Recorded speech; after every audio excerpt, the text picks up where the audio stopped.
ತುಂಬ ಜನ ವಾಕ್ಯವನ್ನು ಹೇಳಿದ್ದಾರೆ ಕಲ್ತ್ಕೊಬಾರ್ದು. ಅದರಲ್ಲೂ ಲಕ್ಷ್ಮಮ್ಮ ಅವರು ಹೇಳಿದ ಖುಷಿ ಆಯಿತು. ಪ್ರತಿ ವಾರ ಕೂಡ ದೇವರು ಅಂದ್ರೆ ವಾಕ್ಯ. ಆಮೇಲೆ ದೇವರ ಮತ್ತೊಂದು ಹೆಸರೇನು? ವಾಕ್ಯ. ದೇವರನ್ನ ನಾವು ನೋಡೋಕ್ಕಾಗಲ್ಲ. ದೇವರ ನೋಡಿ ಬದುಕೋರು ಯಾರೂ ಇಲ್ಲ. ಅದಕ್ಕೆ ದೇವರು ಕಾಣ್ತಾ ಇಲ್ಲ ನಮಗೆ. ಅರ್ಥ ಆಗ್ತಿದೆ? ದೇವ್ರನ್ನ ನೋಡಿ ಯಾರು ಬದುಕಕ್ಕಾಗಲ್ಲ. ಅದಕ್ಕಾಗಿನೇ ದೇವರನ್ನ ನಾವು ನೋಡೋದಕ್ಕಾಗಲ್ಲ. ದೇವರು ಅದಕ್ಕಾಗಿನೇ ನಮಗೆ ಕಾಣಿಸ್ಕೊಳ್ಳಲ್ಲ. ನಾವು ಈ ಪಾಪದ ಹೃದಯದಲ್ಲಿ ಇರೋದು, ಈ ಪಾಪದ ದೇಹದಲ್ಲಿ ಇರೋದು. ನಾವು ಪಾಪಿಗಳಾಗಿ ತಪ್ಪುಗಳನ್ನ ಮಾಡ್ತಾ ದೇವರನ್ನ ನೋಡಬೇಕು ಅಂದ್ಕೊಂಡ್ರೆ ಆಗಲ್ಲ. ಬೈಬಲಲ್ಲಿ ಎಷ್ಟೋ ಜನ ಆಸೆ ಪಡ್ಕೊಂಡು ದೇವರನ್ನ ನೋಡಬೇಕು ಅಂತ ನೋಡೋಕ್ಕಾಗಿಲ್ಲ. ದೇವ್ರದ್ದು ನೋಡಿದ್ರೆ ಅಯ್ಯೋ ನಾ ದೇವ್ರನ್ನ ನೋಡಿದೆ ಇನ್ನು ಸತ್ತೋಗ್ತೀನೇನೋ ಅಂತ ಹೇಳ್ಬಿಟ್ಟು ಅಂತಿದ್ರು. ಅದಕ್ಕೆ ದೇವರು ಕಾಣಿಸ್ಕೊಳ್ತಿಲ್ಲ ಅಷ್ಟೇ. ಒಂದು ದಿನ ಬರುತ್ತೆ, ದೇವರು ಎಲ್ಲೂ ಹೋಗಲ್ಲ. ನನ್ನನ್ನ ಕರ್ಕೊಂಡು ಹೋಗಕ್ಕೆ ಖಂಡಿತ ಬರ್ತಾನೆ. ಆಗ ಆತನನ್ನು ನಾವು ಮುಖಾಮುಖಿಯಾಗಿ ನೋಡ್ತೇವೆ. ಹಲ್ಲೆಲೂಯಾ. ಈ ದೇಹದಿಂದ ಅಲ್ಲ, ರೂಪಾಂತರ ಹೊಂದಿದ ದೇಹದಿಂದ. ಈ ದೇಹದಿಂದ ನಾವು ನೋಡಕ್ಕಾಗಲ್ಲ ದೇವರನ್ನ. ನಮ್ಮ ದೇಹಗಳು ಬದಲಾಗುತ್ತೆ.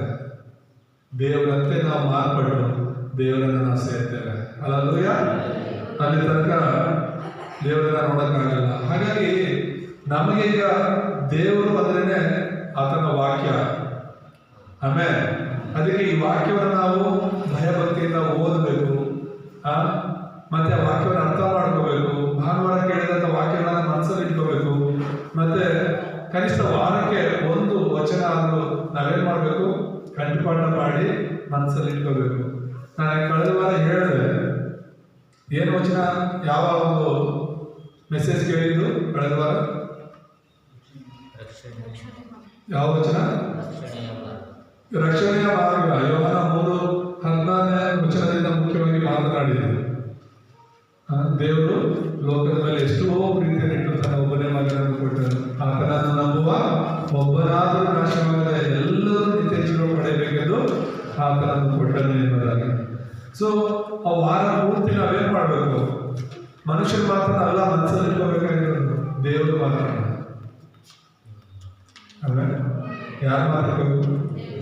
ನೀವು ಮನುಷ್ಯರು ಹೇಳಿರೋ ಮಾತುಗಳೇ ಮನಸ್ಸಲ್ಲಿ ಇಟ್ಕೋತೀವಂದ್ರೆ ಇಟ್ಕೊಳ್ಳಿ, ನಿಮ್ಮ ಹಣೆ ಬರ. ಮನುಷ್ಯರ ಮಾತುಗಳು ಇವತ್ತು ನಿನ್ನ ಹೊಗಳಿದ್ರೆ ನಾಳೆ ನಿನ್ನೆಲ್ಲ ಅವಮಾನ ಪಡಿಸ್ತಾರೆ. ಇವತ್ತು ನಿನ್ನ ಬಗ್ಗೆ ಒಳ್ಳೇದು ಮಾತಾಡಿದ್ರೆ ನಾಳೆ ಅದೇ ಬಾಯಲ್ಲಿ ನಿನ್ನ ಬಗ್ಗೆ ಕೆಟ್ಟದಾಗಿ ಮಾತಾಡ್ತಾರೆ. ಯಾರ್ಯಾರೋ ಏನೇನೋ ಮಾತಾಡ್ತಿರ್ತಾರೆ. ಅವರಿಂದ ಇವರಿಂದ ಅವ್ರಿಗೆ ಕೊನೆಗೆ ಕಿವಿ ಬೀಳುತ್ತೆ. ನೀನು ಆ ಮಾತುಗಳನ್ನ ಅಯ್ಯೋ ಇವ್ರು ಹಿಂಗೆ ಹೇಳ್ಬಿಟ್ರು, ಇವ್ರನ್ನ ಇಷ್ಟೊಂದು ನಂಬಿಕೆ ಹೇಳಿದ್ರೆ ಇವರೇ ಹೇಳ್ಬಿಟ್ರ. ಪ್ರತಿಯೊಂದು ಮಾತುಗಳು ನಿಮ್ಮ ಮನಸ್ಸಿಗೆ ಹಾಕೊಂಡ್ರೆ ಅವರು ಗಾಯಪಡಿಸ್ತಾ ಇದ್ದಾರೆ. ಸೈತಾನ ಏನ್ ಮಾಡ್ತಾರೆ ಗೊತ್ತಾ? ದೇವರ ಮಾತಿಗಿಂತ ಮನುಷ್ಯರ ಮಾತು ನೀನು ಮನಸ್ಸಲ್ಲಿ ಇಟ್ಕೋಬೇಕು ಅಂತ ಆಸೆ ಪಡ್ತಾನೆ. ನೀನು ದೇವರ ಮಾತು ಇಟ್ಕೋಬಾರ್ದು ಹೃದಯದಲ್ಲಿ. ನಿನ್ನ ನೆನಪಲ್ಲಿ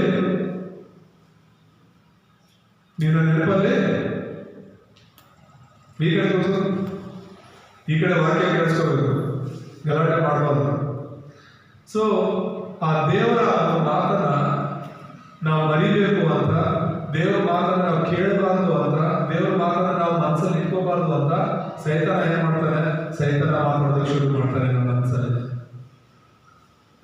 ಮನುಷ್ಯರ ಮೂಲಕ ಮಾತಾಡೋದಕ್ಕೆ ಶುರು ಮಾಡ್ತಾನೆ. ಅದು ಒಳ್ಳೆ ಮಾತುಗಳಿಂದ ಕೆಟ್ಟ ಮಾತುಗಳೇ ಮನಸ್ಸಲ್ಲಿ ಜಾಸ್ತಿ ಉಳ್ಕೊಳ್ಳೋದು ಅಲ್ವಾ? ನಮ್ಮ ಬಗ್ಗೆ 100 ಜನ 100 ಒಳ್ಳೇದ ಮಾತಾಡಿ ಅದನ್ನ ನಾವು ಮನಸ್ಸಲ್ಲಿ ಇಟ್ಕೊಳ್ಳಲ್ಲ. ಆದ್ರೆ ಯಾರಾದ್ರೂ ನಮಗೆ ಕೆಟ್ಟದ ಮಾತಾಡಿ ಏನಾದ್ರೂ ನಮ್ಗೆ ಬೈದು ಬಿಡಲಿ, ಅದು ಮಾತ್ರ ನಮ್ಮ ಮನಸ್ಸಲ್ಲಿ ಮುದ್ರೆ ಆಗಿಬಿಡುತ್ತೆ. ಎಷ್ಟು ದಿನ, ಎಷ್ಟು ತಿಂಗಳು, ಎಷ್ಟು ವರ್ಷ ಆದರೂ ಅದು ಮರೆಯಕ್ಕಾಗಲ್ಲ. ಅಷ್ಟು ಚೆನ್ನಾಗಿ ಅದನ್ನ ಇಟ್ಕೊತೀವಿ. ಮತ್ತೆ ಅವ್ರ ಬಗ್ಗೆ ಇವ್ರ ಬಗ್ಗೆ ಅವರು ಏನಾದ್ರು ನಮ್ಮ ಹತ್ರ ಒಂದು ಚಾಡಿ ಹೇಳುವಾಗ ಆ ಚಾಡಿ ಮಾತುಗಳನ್ನ ಮನಸ್ಸಲ್ಲಿ ಇಟ್ಕೊಬಿಡ್ತೀವಿ.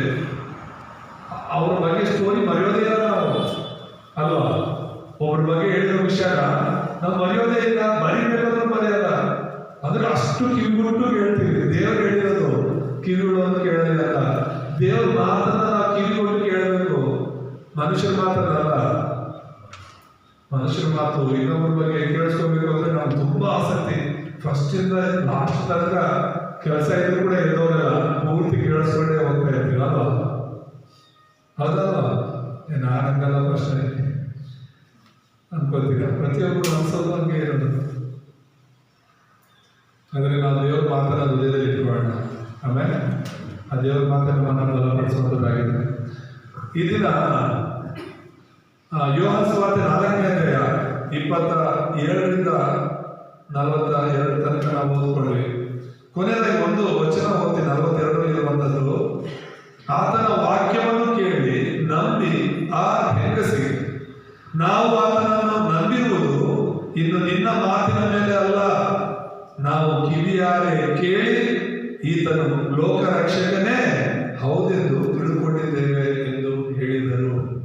ಆಮೇಲೆ ಯಾರು ಹೇಳ್ತಿರೋದು ಈ ಮಾತು? ಸಮರ್ಯದವರು. ಸಮರ್ಯ ಅನ್ನುವಂಥ ಒಂದು ಪಟ್ಟಣ ಇದೆ. ಹೇಳ್ಬೇಕೆಲ್ಲ ಯಾವ ಪಟ್ಟಣ? ಸಮರ್ಯ ಅನ್ನುವಂಥ ಪಟ್ಟಣ. ಆ ಸಮರ್ಯ ಮೊದಲು ದೇವ್ರ ಮಕ್ಕಳೇ ಇದ್ದಿದ್ದು. ಆ ಸಮರ್ಯದಲ್ಲಿರುವಂಥವೆಲ್ಲ ದೇವ್ರ ಮಕ್ಕಳೇ ಆಗಿದ್ರು. ಆದರೆ ದಿನಗಳು ಕಳೀತಾ ಅವ್ರೇನ್ ಮಾಡಿದ್ರು? ದೇವ್ರನ್ನ ನಂಬದೇ ಇರುವಂಥವ್ರಿಗೆ ಮದುವೆ ಮಾಡ್ಕೊಳ್ಳೋದು ಮಾಡ್ತಾ ಇದ್ರು. ನಾನು ಯಾವಾಗಲೂ ಹೇಳ್ತೀನಿ, ನಮ್ಮ ಸಭೆಯಲ್ಲಿರೋರಿಗೆ ನಿಮ್ಮ ಜೀವನ ಇಷ್ಟು ದಿನ ಏನಾಗಿದೆಯೋ ಗೊತ್ತಿಲ್ಲ, ನಿಮ್ಮ ಮಕ್ಕಳು ನೀವು, ಆದರೆ ಇನ್ನು ಮೇಲೆ ನೀವು ತೀರ್ಮಾನ ಮಾಡ್ಕೋಬೇಕಾದದ್ದು, ನನ್ನ ಮಕ್ಕಳಿಗೆ ನನ್ನ ಮಕ್ಕಳಿಗೆ ನಾನು ಮದುವೆ ಮಾಡಿಸೋದು ಅಂತ ಆದರೆ ಅದು ದೇವ್ರ ಮಕ್ಕಳಿಗೆ ಅಂತ ತೀರ್ಮಾನ ಮಾಡಬೇಕು. ಯಾರು ಆಮೇಲೆ ಹೇಳ್ತೀನಿ,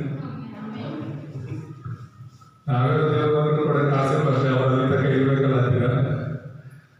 ನಾನು ಪ್ರಾರ್ಥನೆ ಮಾಡೋಣ ನನ್ನ ಮಕ್ಕಳಿಗೋಸ್ಕರ. ಸರಿಯಾಗಿ ದೇವರಲ್ಲಿ ನಂಬಿಕೆ ಇರುವಂಥ ಮಕ್ಕಳಿಗೆ ನಾವು ಮದುವೆ ಮಾಡಿಸಿಲ್ಲ ಅಂದರೆ ಅವ್ರ ಜೀವನ ಹಾಳಾಗುವಂತ, ವಿಗ್ರಹಾರಾಧನೆಯಲ್ಲಿ, ಪಾಪದಲ್ಲಿ, ಶಾಪದಲ್ಲಿ ಬಿದ್ದು ಅವ್ರು ನಾಶವಾಗ್ತಾರೆ. ತಂದೆ ತಾಯಿಗಳಾಗಿ ನಾವು ನಮ್ಮ ಮಕ್ಕಳಿಗೆ ಚೆನ್ನಾಗಿ ಭಯಭಕ್ತಿಯಲ್ಲಿ ದೇವರಲ್ಲಿರುವಂಥ ಮಕ್ಕಳಿಗೋಸ್ಕರ ಪ್ರಾರ್ಥನೆ ಮಾಡಬೇಕು. ಅಂಥವ್ರಿಗೆ ಅವ್ರು ಬಡವರು ಶ್ರೀಮಂತರು ಅದನ್ನೆಲ್ಲ ದೇವರಲ್ಲಿ ಇರುವಂಥವ್ರಿಗೆ ನಾವು ನೋಡಿ ಕೊಡಬೇಕಾಗುತ್ತೆ. ಆಮೇಲೆ ಮತ್ತೆ ಈ ಸಮರ್ಯ ಪಟ್ಟಣ ಅಥವಾ ಹಾಳಾಯಿತು ಅನ್ನೋದಕ್ಕೆ ಹೇಳ್ತಾ ಇದ್ದೀನಿ. ಅವ್ರು ಮೊದಲು ದೇವರ ಮಕ್ಕಳಾಗಿದ್ರು, ಆದರೆ ಅವ್ರ ಮಕ್ಕಳನ್ನ ಬೇರೆ ಅನ್ಯ ಜನರಿಗೆ ಮದುವೆ ಮಾಡಿಸೋದು, ಅನ್ಯ ಜನರ ಮಕ್ಕಳನ್ನ ಇವ್ರು ಮದುವೆ ಮಾಡ್ಕೊಳ್ಳೋದು, ಆ ಥರ ಮಾಡಿ ಈ ಅನ್ಯ ಜನರು ಬರ್ತಾರಲ್ಲ ಸಮರ್ಯ ಪಟ್ಟಣಕ್ಕೆ, ದೇವರ ದೇಶ ಅದು, ದೇವರ ಮಕ್ಕಳನ್ನ ಕೊಟ್ಟಂತ ಊರದು. ಆದರೆ ಯಾವಾಗ ಈ ಅನ್ಯ ಜನರನ್ನ ಮದುವೆ ಮಾಡ್ಕೊಂಡು ಬರ್ತಾ ಇರ್ತಾರೋ ಅವ್ರು ದೇವ್ರ ಬಗ್ಗೆ ಗೊತ್ತಿಲ್ಲ. ಅವ್ರೇನ್ ಮಾಡ್ತಾ ಇದ್ರು?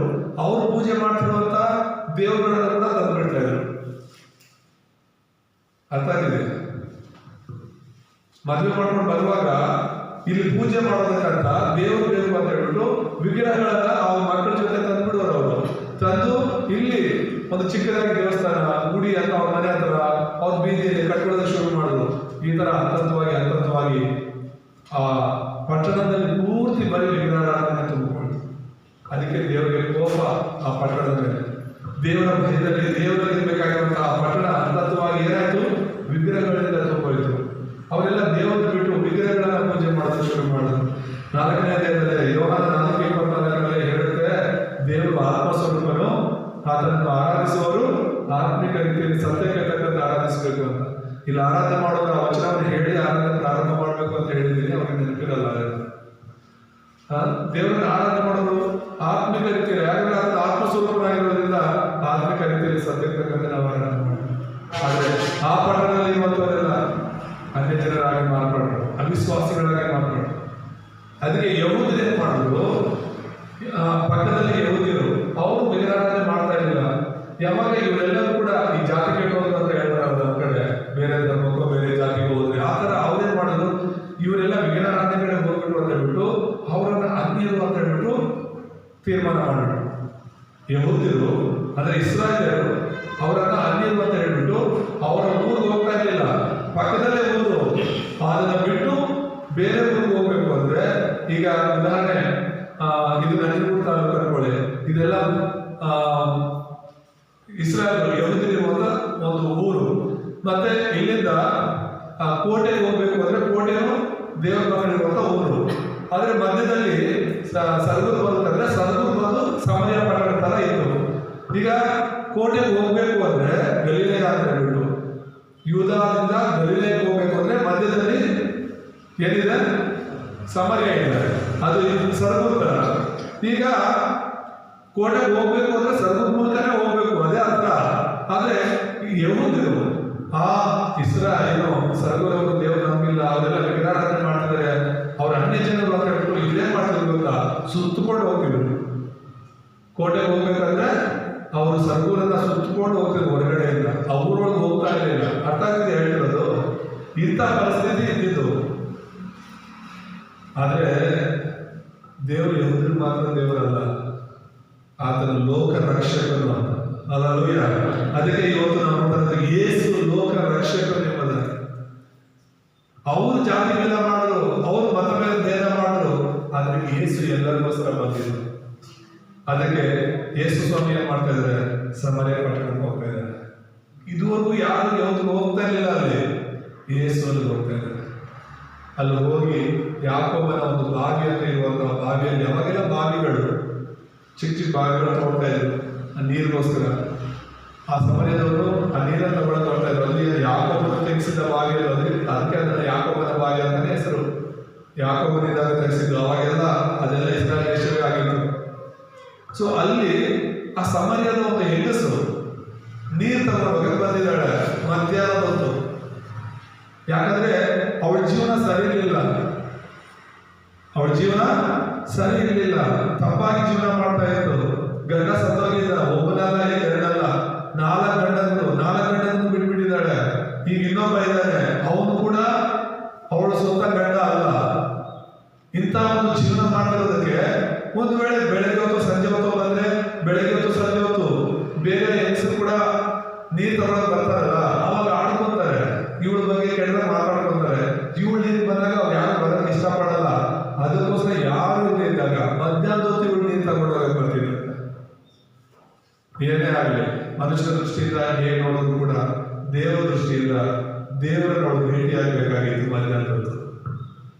ಆಮೇಲೆ ತನ್ನನ್ನು ರಕ್ಷಿಸುವಂತ ದೇವರನ್ನ ಭೇಟಿ ಆಗಬೇಕಾಗಿತ್ತು. ಆ ಆಶೀರ್ವಾದದ ಭೇಟಿ ಆ ಮಧ್ಯಾಹ್ನ ಸಮಯದಲ್ಲಿ ಆಗಬೇಕಾಗಿತ್ತು. ಲೋಕದ ದೃಷ್ಟಿಯಲ್ಲಿ ಕಾರಣಗಳು ಬೇರೆ ಬೇರೆ ಇರ್ಬೋದು, ಮಧ್ಯಾಹ್ನ ನೀರು ತಗೊಂಡು ಏನಕ್ಕೆ ಹೋಗ್ತಿತ್ತು ಅಂತ.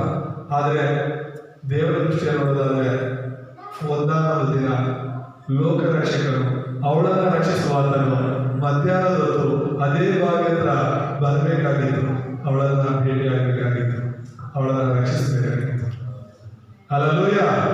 ದೇವರ ನಾಮಕ್ಕೆ ಸ್ತೋತ್ರವಾಗಲಿ. ಹಾಗಾಗಿ ಈ ಒಂದು ಸಮರ್ಯ ಸ್ತ್ರೀ ಮೂಲಕ ಸಮರ್ಯ ಪಟ್ಟಣದವರೆಲ್ಲರೂ ಕೂಡ ಹೇಗೆ ರಕ್ಷಣೆ ಮಾರ್ಗಕ್ಕೆ ಬಂದರು, ಸತ್ಯವನ್ನು ತಿಳ್ಕೊಂಡ್ರು, ಇಷ್ಟೊಂದು ಜನ ಯೇಸುವನ್ನು ನಂಬುವುದಕ್ಕೆ ಹೇಗೆ ಸಾಧ್ಯವಾಯಿತು ಅನ್ನೋದ್ರ ಕುರಿತು ನಾವು ನೋಡ್ತಾ ನಾವೇನ್ ಮಾಡಬೇಕು ಅನ್ನೋದನ್ನ ನೋಡೋಣ.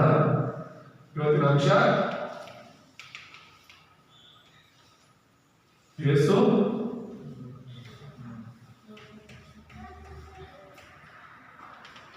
ಲೋಕ ರಕ್ಷಕನೆಂಬುದಾಗಿ. ಯೋಹಾನ 4:22-42 ಪರಿಚಯದಲ್ಲಿ 7 ಜನ ಉಳಿದವರ ಬಗ್ಗೆ ನೋಡೋಣ. ಸಂಡೇ ಸ್ಕೂಲ್ ಮಕ್ಕಳಿಗೆ ನೆನಪಿದೆಯಾ 7 ಜನ ಉಳಿದವರು ಯಾರಂತ?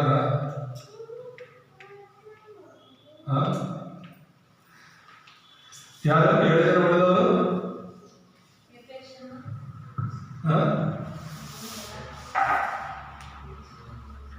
ನಿಮಗೆ ಕೇಳ್ತಿರೋದು ರೆಫರೆನ್ಸ್ 7 ರೆಫರೆನ್ಸ್ ಅಲ್ಲ. ಯೋಸೇಫ, ಮೋಶೆ, ಸಮುವೇಲ, ದಾವೀದ, ಎಲೀಷಾ, ಯೆಶಾಯ ಮತ್ತು ಪೌಲ. ಹೇಳಿ 7 ಜನ ಉಳಿದವರು ಎಲ್ಲರೂ ನೆನಪಲ್ಲಿ ಇಟ್ಕೋಬೇಕು. ಈಗ ಹೇಳಿ ನನ್ನ ಜೊತೆ, ನಾನು ಹೇಳ್ತೀನಿ ಫಸ್ಟ್ ನನ್ನ ಜೊತೆ ಹೇಳಿ. ಮೊದಲನೇದು ಯೋಸೇಫ, ಎಲ್ಲರೂ ಹೇಳಿದ್ರು. ಯಾರು? ಯೋಸೇಫ. ಎರಡನೇದು ಮೋಶೆ. 3 ಸಮುವೇಲ. ಹೇಳಿ ಎಲ್ಲ, ನಾನು ಹೇಳಿದಷ್ಟು ಮಾತ್ರ ಹೇಳಿ. 3 ಯಾರು? ಸಮುವೇಲ. ಹೇಳಿ. 4 ದಾವೀದ. 5 ಎಲೀಷಾ. 6 ಯೆಶಾಯ. 7 ಪೌಲ. ನೆನಪಿದೆಯಾ? ಫಸ್ಟ್ 2 ನೆನಪಿಟ್ಕೊಳ್ಳೋಣ. 7 ಒಟ್ಟಿಗೆ ನೆನಪಿರೋದು ಕಷ್ಟ. ಫಸ್ಟ್ 2 ನೆನಪಿಟ್ಕೊಳ್ಳಿ. ಫಸ್ಟು ಯೋಸೇಫ, ಮೋಶೆ. ಹೇಳಿ. ಸುಲಭ ಅಲ್ವಾ? ಯಾರ್ಯಾರು? ಯೋಸೇಫ, ಮೋಸೆ.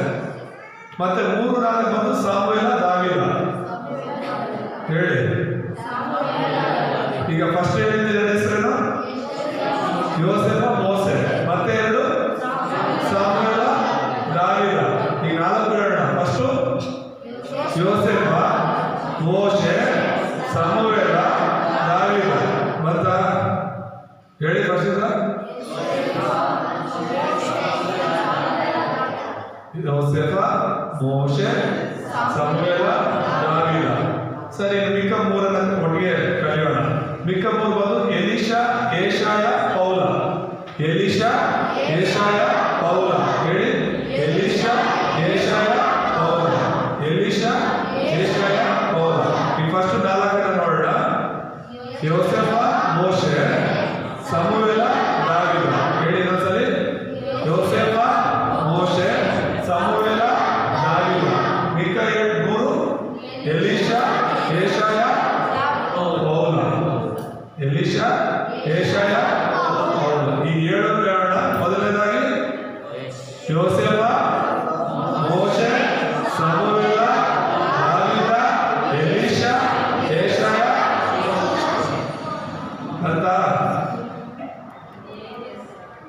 ಮತ್ತ ಇನ್ನೊಂದ್ಸಲಿ ಯೋಸೇಫ, ಮೋಶೆ, ಸಮುವೇಲ, ದಾವೀದ, ಎಲೀಷಾ, ಏಷಾಯ, ಪೌಲ. ಯಾಕೆ ಇದನ್ನ ಹೇಳ್ತಿದ್ದೀನಿ ಅಂದ್ರೆ ಬೈಬಲ್ ಇರುವಂತ ಮುಖ್ಯವಾದ ವ್ಯಕ್ತಿಗಳಿವರು. ಹಲ್ಲೆಲೂಯಾ. ಇವರು ಲೋಕ ರಕ್ಷಕರನ್ನ ಕಂಡುಕೊಂಡಂತವರು, ಲೋಕಕ್ಕೆಲ್ಲ ಸುವಾರ್ತೆ ಸಾರದವರು. ಯೇಸುವೇ ದೇವರು ಅಂತ ಹೇಳ್ಬಿಟ್ಟು ಲೋಕಕ್ಕೆಲ್ಲ ಸುವಾರ್ತೆ ಸಾರದವರು ಇವರು. ಸಮುವೇಲ ಅಣ್ಣ ತಮ್ಮದರು ಹೊಡೆದ್ರು, ಅಣ್ಣ ತಮ್ಮದರು ಮನೆಯಿಂದ ಹೊರಗಡೆ ಹಾಕಿದ್ರು, ಮಾಡಿಬಿಟ್ರು, ಏನೆಲ್ಲ ಹಿಂಸೆ ಕೊಟ್ರು. ಅಲ್ಲಿಂದ ಗುಲಾಮನಾಗಿ ಅವನು ಹೋದ ಐಗುಪ್ತ ದೇಶಕ್ಕೆ. ಅಲ್ಲಿ ಹೋಗಿ ಅವನು ಗುಲಾಮನಾಗಿದ್ರು, ಕಸ ಗುಡಿಸ್ತಾ ಇದ್ರು, ದನ ಕರುಗಳನ್ನ ನೋಡ್ಕೊತಾ ಇದ್ದ, ಗುಲಾಮನ ಕೆಲಸ ಮಾಡ್ತಾ ಇದ್ದಿದ್ದು. ಯಾರು ಊಹಿಸಲಿಲ್ಲ ಈ ಒಂದು ಯೋಸೇಫ ಹೋದ ದಿನ ಇಡೀ ಪ್ರಪಂಚವನ್ನ ಆಳ್ತಾನೆ, ಇಡೀ ಪ್ರಪಂಚವನ್ನ ನಡೆಸ್ತಾನೆ, ಇಡೀ ಪ್ರಪಂಚವನ್ನ ರಕ್ಷಣೆ ಮಾರ್ಗದಲ್ಲಿ ನಡೆಸ್ತಾನೆ ಅಂತ ಯಾರು ಊಹಿಸಿರಲಿಲ್ಲ. ದೇವರು ನಮ್ಮ ಜೊತೆ ಇದ್ದಿದ್ದು. ಹಲ್ಲೆಲೂಯಾ. ದೇವರು ನಮ್ಮ ಜೊತೆ ಇದ್ದಿದ್ದಕ್ಕೆ ಅವನು ಏನ್ ಮಾಡ್ದ? ಐಗುಪ್ತವನ್ನ ಮಾತ್ರ ಅಲ್ಲ, ಇಡೀ ಪ್ರಪಂಚಕ್ಕೆ ಸುವಾರ್ತೆ ಸಾರ್ದ. ಮೋಶೆನೂ ಹಾಗೇನೆ. ಮೋಶೆಯನ್ನ ವಿಶ್ವ ನಾಯಕ ಅಂತ ಕರೀತಾರೆ. ಏನಂತ? ವಿಶ್ವ ನಾಯಕ. ಲೋಕಕ್ಕೆ ಅವನು ನಾಯಕನಾಗಿದ್ದದ್ದು. ಆ ಐಗುಪ್ತ ದೇಶವನ್ನ, ಅಷ್ಟು ದೊಡ್ಡ ದೇಶವನ್ನ, ಅಂದ್ರೆ ಸುಮಾರು 30 ಲಕ್ಷ ಜನರನ್ನ ಆ ಕಾಲದಲ್ಲಿ ಒಂದು ದೇಶದಿಂದ ಇನ್ನೊಂದು ದೇಶಕ್ಕೆ ಒಂದು ದಿನ ಅಲ್ಲ, 2 ದಿನ ಅಲ್ಲ, ಎಷ್ಟು ದಿನ, ಎಷ್ಟು ವರ್ಷ ಅವ್ರು ಬಂದಿದ್ದು? 40 ವರ್ಷ. ಎಷ್ಟು ವರ್ಷ? ಎಷ್ಟು ವರ್ಷ? ಊಹೆ ಮಾಡ್ಕೊಳ್ಳೋಕ್ಕಾಗತ್ತ? 30ಕ್ಕೂ ಹೆಚ್ಚು, 30 ಲಕ್ಷಕ್ಕೂ ಹೆಚ್ಚಿನ ಜನರು 40 ವರ್ಷ ಅರಣ್ಯದಲ್ಲಿ ನಡ್ಕೊಂಡು ಬರೋದು ಅಂದ್ರೆ ಊಟ. ನಾವು 2 ದಿನ ಎಲ್ಲ ಟ್ರಿಪ್ ಆಗ್ಬೇಕಾದ್ರೆ ಊಟ ಇಲ್ಲಿ ನೀರಿಲ್ಲದೆ ಬರ್ತೀವಿ ಅಲ್ವಾ? ಎಲ್ಲಾದ್ರೂ 4 ದಿನ ಟ್ರಿಪ್ ಹೋಗ್ಬೇಕಾದ್ರೆ ದುಡ್ಡಿಲ್ಲದೆ, ಊಟ ಇದೆ, ಉಳ್ಕೊಳ್ಳೋಕೆ ಜಾಗ ಇದೆ, ಎಷ್ಟು ಕಷ್ಟಪಟ್ಟು ಬರ್ತೀವಿ. 40 ವರ್ಷಗಳು, 30 ಲಕ್ಷಕ್ಕಿಂತ ಅದರಲ್ಲಿ ಚಿಕ್ಕ ಮಕ್ಕಳು, ವಯಸ್ಸಾಗಿರೋರು, ಗರ್ಭಿಣಿಯರು, ಬಾಣತಿಯರು ಅಲ್ವಾ?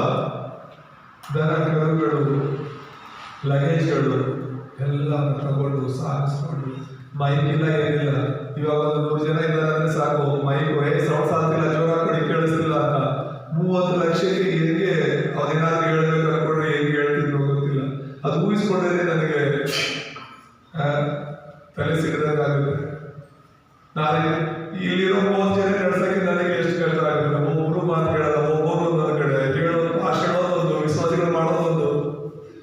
ಭಾಷೆಗಳ 6 ರೂಪಾಯಿ ಈ ರೂಪಾಯಿ ಬನ್ನಿ ಅಂದ್ರೆ ಇಲ್ಲ ಭಾಷೆ ಹಿಂಗೆ ಬರ್ತೀವಿ ನಡೀತೀವಿ. ನೀವು ಈಗ 30 ಜನ ನಡ್ಸಕ್ಕೆ ವಯಸ್ಸಾಗೋದೈತೆ ನನಗೆ. 30 ಲಕ್ಷ ಜನರಿಗೆ ನಡೆಸೋದು ಅಂದ್ರೆ ಹುಡುಗಾಟ ಅಲ್ಲವಲ್ಲ. ಹಲ್ಲೆಲೂಯಾ.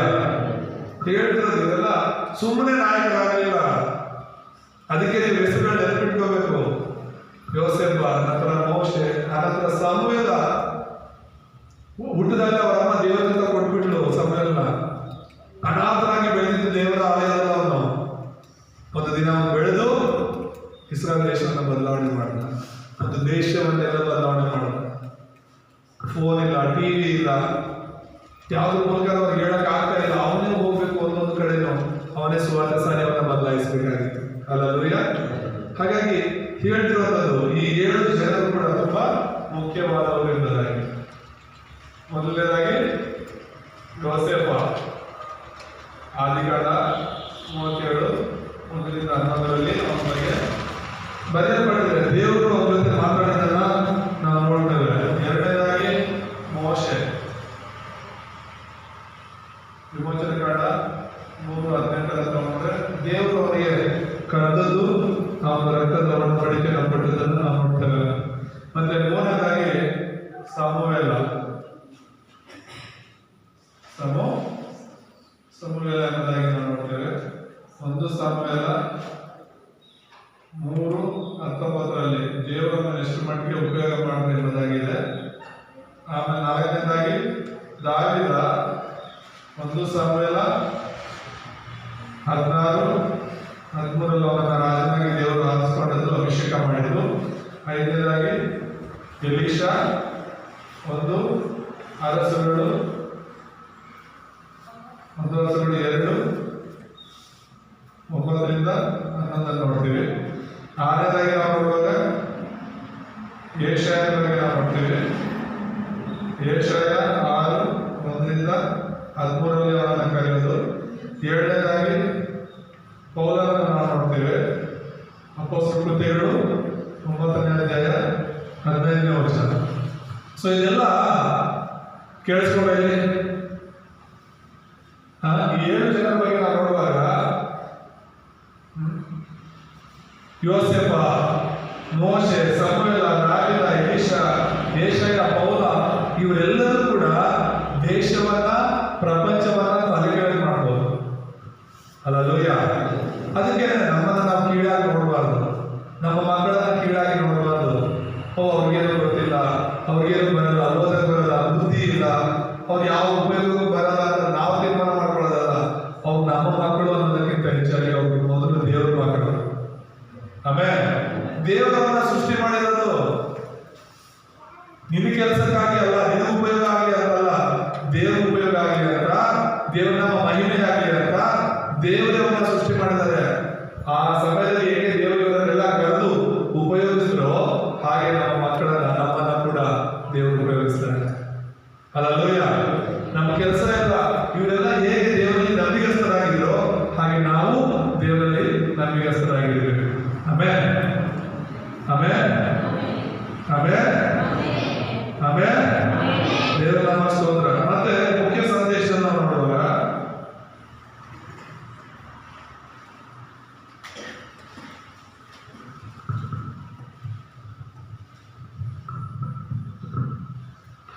ಮೂರು ವಿಷಯಗಳನ್ನು ನಾವು ನೋಡೋಣ. ಮೊದಲನೇದಾಗಿ ಯೇಸು ಲೋಕ ರಕ್ಷಕನೇ ಬಂದರೆ.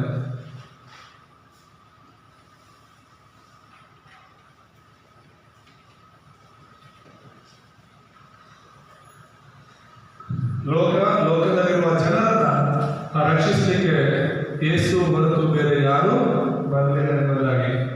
ಈತನು ಕೇವಲ ಯಹೂದರಿಗೋಸ್ಕರ ಬಂದಿಲ್ಲ,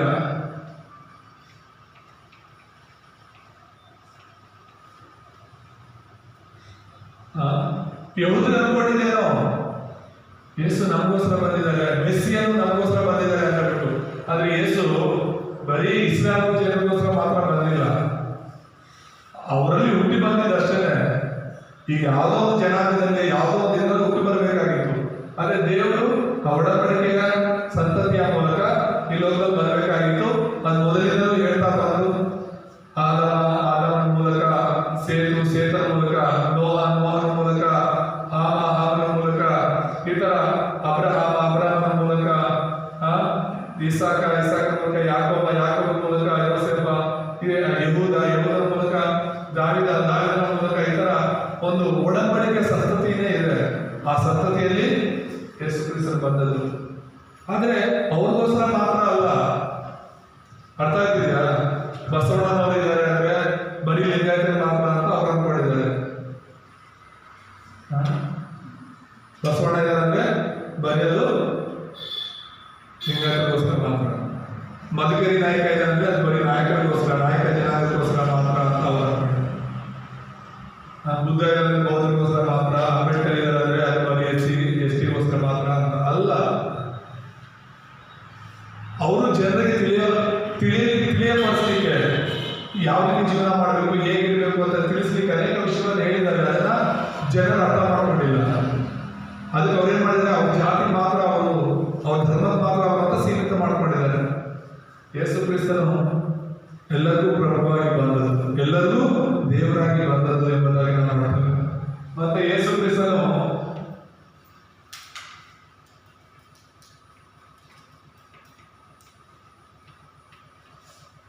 ಒಳ್ಳೆಯವರಿಗಾಗಿ ಮಾತ್ರ ಬಂದವರಲ್ಲ ಎಂಬುದಾಗಿ ನೋಡ್ತೇವೆ. ಅದಕ್ಕೋಸ್ಕರ ಆತನು ಲೋಕ ರಕ್ಷಕನು.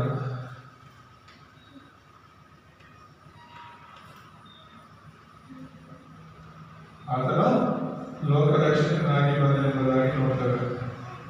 ಯೋಹಾನ ಕಳೆದ ನಾವು ನೋಡಿದ ಯೋಹಾನ 3:16 ದೇವರು ಲೋಕದ ಮೇಲೆ ಎಷ್ಟೋ ಪ್ರೀತಿಯನ್ನಿಟ್ಟು ತನ್ನ ಒಬ್ಬನೇ ಮಗನನ್ನು ಕೊಟ್ಟನು, ಆತನನ್ನು ನಂಬುವವನು ಒಬ್ಬನಾದರೂ ನಾಶವಾಗದೆ ಎಲ್ಲರೂ ನಿತ್ಯ ಜೀವ ಪಡೆಯಬೇಕೆಂದು ಆತನನ್ನು ಕೊಟ್ಟನು ಎಂಬುದಾಗಿ ಇದೆ. ಹಾಗಾದ್ರೆ ಯೇಸುವನ್ನ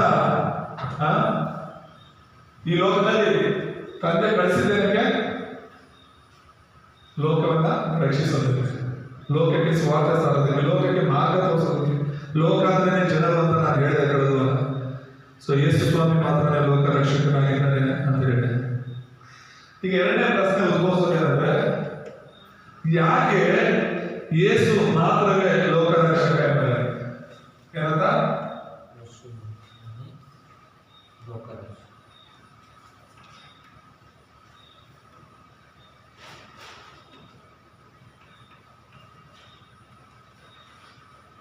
ಅರ್ಥ ಆಗ್ತಿದೆ? ಲೋಕದಲ್ಲಿ ಎಷ್ಟೋ ಜನ ಇರ್ಬೇಕಾದ್ರೆ ಯೇಸು ಮಾತ್ರವೇ ಯಾಕೆ ಲೋಕ ರಕ್ಷಕ, ಹೇಗೆ ಯೇಸು ಮಾತ್ರನೇ ಲೋಕ ರಕ್ಷಕ ಅನ್ನೋದನ್ನ ನಾವು ಅರ್ಥ ಮಾಡ್ಕೋಬೇಕು. ಯಾಕೆ ಯೇಸು ಮಾತ್ರ ಲೋಕ ರಕ್ಷಕ ಅಂತ ಹೇಳಿದ್ರೆ, ಯೋಹಾನ ಸುವಾರ್ತೆ 6:32 ಯೇಸು ಎಲ್ಲಿಂದ ಬಂದಿರೋದು ಅಂತ ಇದೆ? ಪರಲೋಕದಿಂದ ಬಂದಿರೋದು ಅಂತ. ಹಲ್ಲೆಲೂಯಾ ಹೇಳಿ ಎಲ್ಲರೂ. ಯೇಸು ಎಲ್ಲಿಂದ ಬಂದಿರೋದು? ಪರಲೋಕದಿಂದ ಬಂದಿರೋದು. ಇಲ್ಲಿ ಪರಲೋಕ ಭೂಲೋಕ ಎರಡೇ ಇರೋದು. ಭೂಲೋಕದಲ್ಲಿ ಜನರು ಜಾತಿ ಮತ ಭೇದ ಅಂತ ಮಾಡ್ಕೊಂಡಿದ್ದಾರೆ. ಆದ್ರೆ ದೇವರಿಗೆ ಭೂಲೋಕದ ಮೇಲೆ ದೇವರ ಪ್ರೀತಿ ಇಟ್ಟಿದ್ದು, ಭೂಲೋಕದಲ್ಲಿರುವಂತಹ ಜನರ ಮೇಲೆ ದೇವರ ಪ್ರೀತಿ ಇಟ್ಟಿದ್ದು. ಹಾಗಾಗಿ ಯೇಸು ಕ್ರಿಸ್ತನು ಈ ಲೋಕದವರಲ್ಲ, ಪರಲೋಕದಲ್ಲಿದ್ದ ದೇವರು ಮನುಷ್ಯನಾಗಿ ಭೂಲೋಕಕ್ಕೆ ಬಂದಿದ್ದು. ಅದಕ್ಕೋಸ್ಕರ ಆತನು ಲೋಕ ರಕ್ಷಕ. ಇಡೀ ಲೋಕವನ್ನು ರಕ್ಷಿಸ್ಲಿಕ್ಕೆ ಆತನು ಬಂದಿದ್ದು. ಪ್ರಪಂಚದಲ್ಲಿ ಎಲ್ಲ ಕಡೆ ಈಗ ನಮ್ಮ ದೇವರು ಏನೋ ಹಿಂದೂ ದೇವರುಗಳು ಮಾಡ್ತಾರಲ್ಲ, ಹಿಂದೂಗಳು ದೇವರನ್ನ ಪೂಜೆ ಮಾಡ್ತಿದಾರಲ್ಲ, ಆ ದೇವರುಗಳ ಬಗ್ಗೆ ಪಕ್ಕದ ರಾಜ್ಯಕ್ಕೆ ಹೋಗಿ, ನಮ್ಮ ದೇಶದಲ್ಲೇ ಪಕ್ಕ ರಾಜ್ಯದಲ್ಲಿ ಹೋಗಿ ಕೇಳೋದೇ ಗೊತ್ತಿಲ್ಲ ಅಂತಾರೆ. ಹಿಂದೂ ದೇವರು ಅಂತಾರಲ್ಲ. ಈಗ ಉದಾಹರಣೆ ಶನಿ ಮಹಾತ್ಮನ ನೀವು ಪೂಜೆ ಮಾಡ್ತಿದ್ದೀರಾ, ಈ ಶನಿ ಮಹಾತ್ಮನ ತಗೊಂಡೋಗಿ ಪಕ್ಕದ ರಾಜ್ಯದಲ್ಲಿ ಕೇಳಿದ್ರೆ ಆ ದೇವರ ಯಾರಂತ ಗೊತ್ತಿಲ್ಲ, ದೇವರ ಬಗ್ಗೆ ಏನೂ ಗೊತ್ತಿರಲ್ಲ. ಅಲ್ಲಿ ಬೇರೆ ಬೇರೆ ದೇವರುಗಳು ಇರೋದು. ಶ್ರೀರಾಮ ಇದ್ದಾನೆ ಅಂತ ಇಡೀ ಇಂಡಿಯಾದಲ್ಲಿ ಶ್ರೀರಾಮ ಅಂತಾರೆ, ಜೈ ಶ್ರೀರಾಮ ಅಂತ ಕೂಗ್ತಿರ್ತಾರೆ, ಬೇಕಂತಾರೆ ಕೋಪ ರೊಚ್ಚಿಗೆಡಿಸ್ತಿರ್ತಾರೆ ಜನರನ್ನ. ಆದ್ರೆ ಪಕ್ಕ ದೇಶದಲ್ಲಿ ಹೋಗ್ಬಿಟ್ಟು ಶ್ರೀರಾಮ ಯಾರು ಅಂದ್ರೆ ಗೊತ್ತಿಲ್ಲ ಅವರಿಗೆ. ಅರ್ಥ ಆಗ್ತಿಲ್ಲ? ಆ ಹಿಂದೂಗಳು ಹೇಳೋದೇನೋ, ಇದು ಹಿಂದೂ ದೇಶ, ಶ್ರೀರಾಮ ನಮ್ಮ ದೇವರು ಅಂತ, ನಮ್ಮ ಮಾತ್ರ ದೇವರು ಅಂತಾನೆ ಅವ್ರು ಹೇಳೋದು. ಈ ಶ್ರೀರಾಮ ಒಂದ್ ಒಳ್ಳೆ ದೇವರಾಗಿದ್ದು ಎಲ್ಲರಿಗೂ ದೇವರು ಅಂತ ಹೇಳಿದ್ರೆ ಪ್ರಪಂಚಕ್ಕೆಲ್ಲ ಅವ್ರು ಹೇಳ್ಬೇಕಾಗಿತ್ತು, ಎಲ್ಲರಿಗೂ ಶ್ರೀರಾಮ ಮಾತ್ರನೇ ದೇವರು ಅಂತ. ಇಲ್ವಲ್ಲ, ಇದು ರೆಕಾರ್ಡ್ ಆಗ್ತಾ ಇರುತ್ತೆ, ಯೂಟ್ಯೂಬ್ ಅಲ್ಲಿ ಇರುತ್ತೆ, ಇದು ಯಾರ ಬೇಕಾದ್ರೂ ಕೇಳ್ಕೊಬಹುದು. ಇರೋ ಸತ್ಯ ಹೇಳ್ತಿರುವಂತದ್ದು. ಯೇಸು ಲೋಕ ರಕ್ಷಕರು ಯಾಕಂತ ಹೇಳಿದ್ರೆ ಎಲ್ಲರೂ ಸಹ ಯೇಸು ಬಂದದ್ದು. ಪ್ರಪಂಚದ ಯಾವುದೇ ಮೂಲೆ ಹೋದ್ರು ಕೂಡ ಯೇಸು ಯಾರಂದ್ರೆ ಎಲ್ಲರಿಗೂ ಗೊತ್ತು. ಹಲ್ಲೆಲೂಯ. ಅವ್ರು ನಂಬಿದಾರೋ ಬಿಟ್ಟಿದಾರೋ, ಯೇಸು ಅನ್ನೋರು ಇದ್ದಾರೆ, ಆತನ ದೇವರು, ಆತನ ದೇವರಂತ ಪೂಜೆ ಮಾಡ್ತಾರೆ, ಆರಾಧನೆ ಮಾಡ್ತಾರೆ ಅಂತ ಪ್ರಪಂಚದಲ್ಲಿ ಯಾವುದೇ ದೇಶಕ್ಕೆ ಹೋದ್ರು, ಯಾವುದೇ ಮೂಲೆ ಹೋದ್ರು ಕೂಡ ಹೇಳೋರಿದ್ದಾರೆ. ಅದಕ್ಕೆ ಆತನ ಲೋಕ ರಕ್ಷಕ. ಹಲ್ಲೆಲೂಯ. ಪರಲೋಕದಿಂದ ನಮಗೋಸ್ಕರ, ನಮ್ಮನ್ನು ರಕ್ಷಿಸೋದಕ್ಕೋಸ್ಕರ ಪರಲೋಕಕ್ಕೆ ಬಂದಾತನೆಂಬುದಾಗಿ. ಎರಡನೇದಾಗಿ ನಾವು ನೋಡೋದಾದ್ರೆ, ಯಾಕೆ ಯೇಸು ಮಾತ್ರ ಲೋಕ ರಕ್ಷಕ ಅಂದ್ರೆ,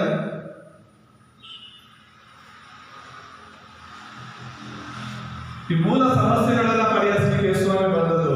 ಈ ಬೇರೆ ದೇವರುಗಳು ಯಾರು ಕೂಡ, ಬೇರೆ ಈ ಲೋಕದಲ್ಲಿ ಅನೇಕ ದೇವರುಗಳಿದ್ದಾರೆ, ಸಮಸ್ಯೆಗಳು ಏನು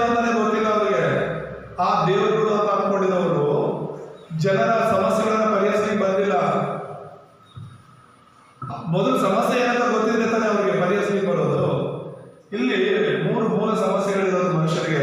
ಯಾವಾಗ ಹೇಳುವ ಹಾಗೆ ಸೈತಾನ, ಪಾಪ, ನರಕ ಹೇಳಿ. ಮೂಲ ಸಮಸ್ಯೆಗಳು ಯಾವ ಮೂರು? ಸೈತಾನ, ಪಾಪ, ನರಕ. ಯಾವ್ಯಾವುದು? ಸೈತಾನ, ಪಾಪ, ನರಕ. ಇದನ್ನ ಮೂಲ ಸಮಸ್ಯೆಗಳು ಅಂತ ಹೇಳ್ತೀವಿ. ಯಾವ ಸಮಸ್ಯೆಗಳು?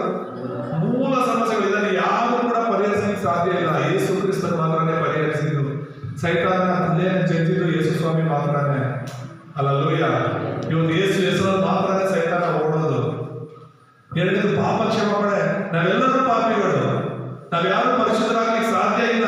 ಆದ್ರೆ ಯೇಸು ನಮ್ಮನ್ನು ಶುದ್ಧಿ ಮಾಡಿದ್ದಾರೆ. ಯೇಸುನ ನಮ್ಮವರು ಪರಿಶುದ್ಧರಾಗಿ ಮಾರ್ಪಡ್ತಾರೆ. ಹಲ್ಲೆಲೂಯ. ಮೂರನೇದಾಗಿ ನಾವು ದೇವರಿಂದ ದೂರಾಗಿ ಸತ್ತು ನರಕಕ್ಕೆ ಹೋಗ್ಬೇಕಾಗಿತ್ತು. ಆದ್ರೆ ಯೇಸು ನಮಗೆ ಪರಲೋಕದ ಮಾರ್ಗ ತೋರಿಸಲು ಬಂದಿದ್ದಾರೆ. ಬರೀ ಈ ಲೋಕದ ಬಗ್ಗೆ ಜನ ಮಾತಾಡ್ಕೊಳ್ತಿದ್ದಾರೆ. ಸಾಯ ತನಕ ಮಾತ್ರ ನಾವು ಹಿಂಗಿರ್ಬೇಕು ಹಂಗಿರ್ಬೇಕಂತ ಮಾತಾಡ್ತಾರೆ. ಆದ್ರೆ ಯೇಸು ಸ್ವಾಮಿ ಹೇಳಿರೋದು ಈ ಲೋಕದ ಜೀವನ ಅಲ್ಲ ಮುಖ್ಯ, ನಿಮ್ಮಲ್ಲಿರುವ ನಿತ್ಯ ಜೀವ ಮುಖ್ಯ. ಹಲ್ಲೆಲೂಯ.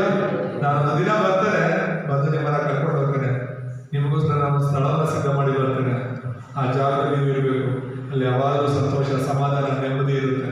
ಈ ಭೂಲೋಕದಲ್ಲಿರುವಂತಹ ಸಾವು, ನೋವು, ಕಷ್ಟ, ಅನಾರೋಗ್ಯ ಯಾವುದು ಇರಲ್ಲ ಪರಲೋಕದಲ್ಲಿ. ಹಲ್ಲೆಲೂಯ.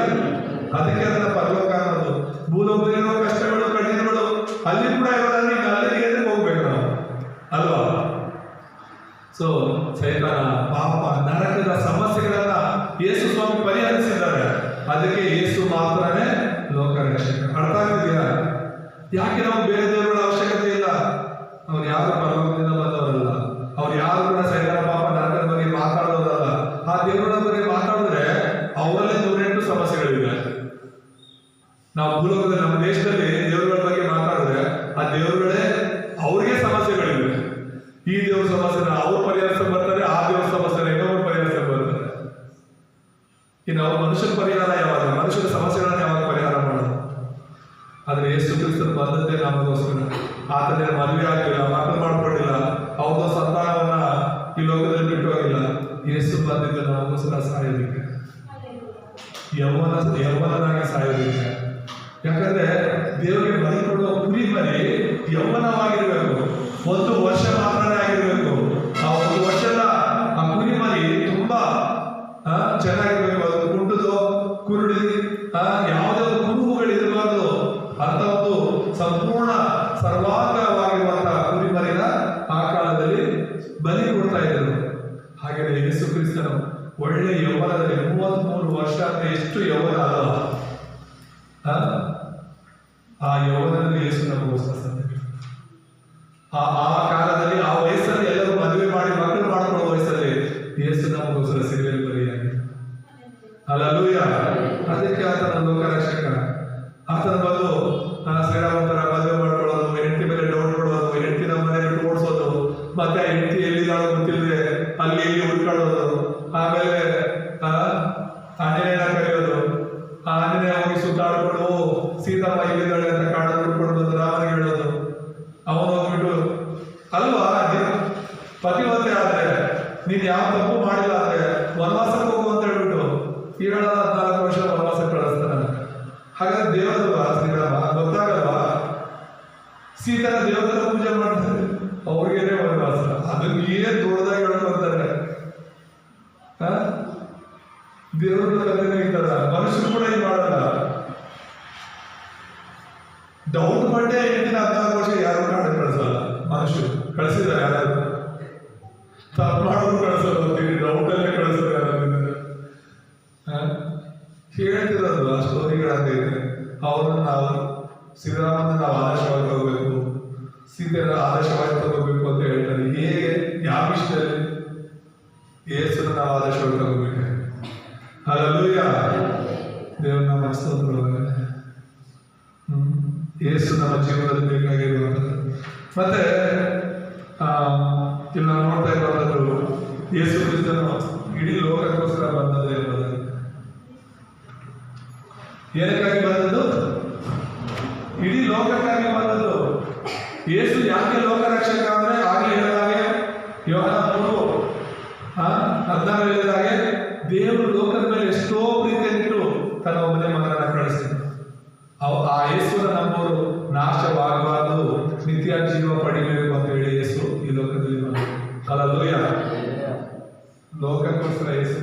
ಇಡೀ ಲೋಕಕ್ಕೋಸ್ಕರ, ಬರೀ ಇಸ್ರಾಯೇಲ್ ದೇಶಕ್ಕೋಸ್ಕರ ಅಲ್ಲ, ಬರೀ ಭಾರತ ದೇಶಕ್ಕೋಸ್ಕರ ಅಲ್ಲ, ಇಡೀ ಪ್ರಪಂಚಕ್ಕೋಸ್ಕರ ಯೇಸು ಬಂದದ್ದು.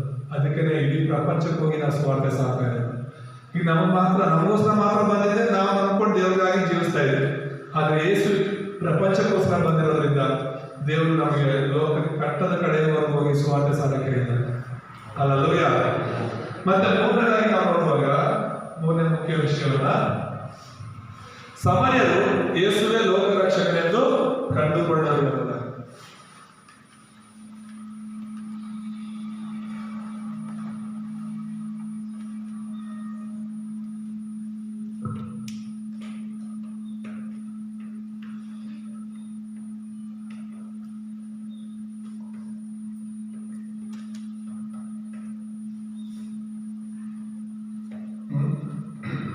ಸಮರ್ಯರು ಯೇಸುವೇ ಲೋಕ ರಕ್ಷಕನು ಅಂತ ಕಂಡುಕೊಂಡ್ರು. ಹೇಗೆ ಕಂಡುಕೊಂಡ್ರು? ಅದು ಪ್ರಾರಂಭವಾಗಿದ್ದೆ ಆ ಒಂದು ಸಮರ್ಯ ಸ್ತ್ರೀ ಮೂಲಕ. ಇಲ್ಲಿ 4 ಹಂತಗಳನ್ನು ನಾವು ನೋಡ್ತೇವೆ. ಮೊದಲನೇದಂದ್ರೆ ಯಹೂದ್ಯನೆಂಬುದಾಗಿ. ಯೇಸುವನ್ನ ಸಮರ್ಯರು ಏನಂತ ಹೇಳ್ತಾಳೆ? 4:9 ನಾವು ನೋಡುವಾಗ, ಯಹೂದ್ಯರಿಗೂ ಸಮರ್ಯರಿಗೂ ಬಳಕೆ ಇಲ್ಲದಿರಲಾಗಿ ಈ ಸಮರ್ಯದವಳು ಆತನಿಗೆ, ಯಹೂದ್ಯನಾದ ನೀನು ಸಮರ್ಯದವಳಾದ ನನ್ನನ್ನು ನೀರು ಬೇಡುವುದೇನು ಅಂತ ಹೇಳ್ತಿರೋದು. ಅಂದ್ರೆ ಆ ಸಮರ್ಯಳು ಯೇಸುವನ್ನ ಮೊದಲು ಅರ್ಥ ಮಾಡ್ಕೊಂಡಿದ್ದು ಯಹೂದ್ಯನು ಅಂತ ಅಷ್ಟೇನೆ. ಅಲ್ಲಲ್ವಯ್ಯ? ಬರೀ ಯಹೂದ್ಯನು ಅಂತ ಅರ್ಥ ಮಾಡ್ಕೊಂಡಿರೋದು. ಎರಡನೇ ಹಂತ, ಯೇಸು ಸ್ವಾಮಿ ಅವ್ರ ಹತ್ರ ಮಾತಾಡ್ತಾ ಅದು ಆ ಯೇಸುವನ್ನ ಪ್ರವಾದಿಯಾಗಿ ಅರ್ಥ ಮಾಡ್ಕೊಂಡು, ಯಾರಾಗಿ ಹೇಳ್ಬೇಕೆಲ್ಲರೂ, ಯಾರಾಗಿ?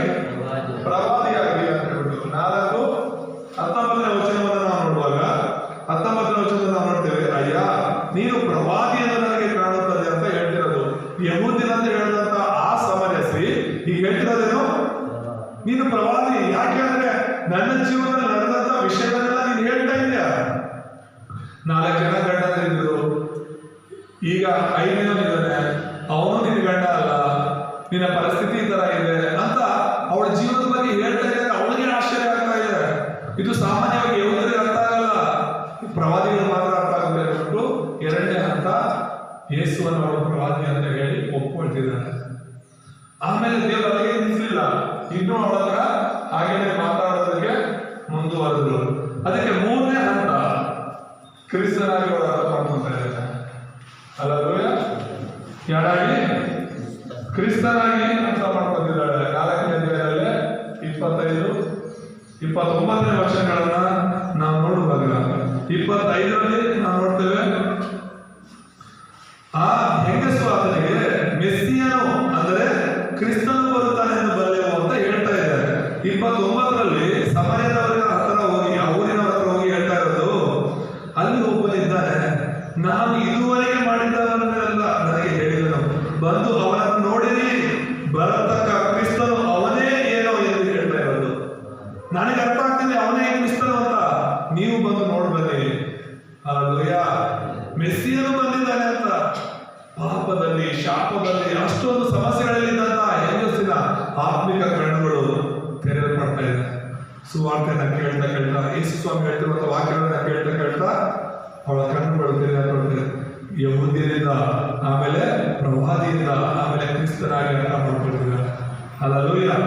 ಆಮೇಲೆ 4ನೇ ಹಂತವನ್ನ ಕೊನೆಯದಾಗಿ ನಾವು ನೋಡುವಾಗ, ಆತನ ಬರೀ ಮೆಸ್ಸಿಯನ್ ಮಾತ್ರ ಅಲ್ಲ, ಆತನ ಲೋಕ ರಕ್ಷಕನೆಂಬುದಾಗಿ.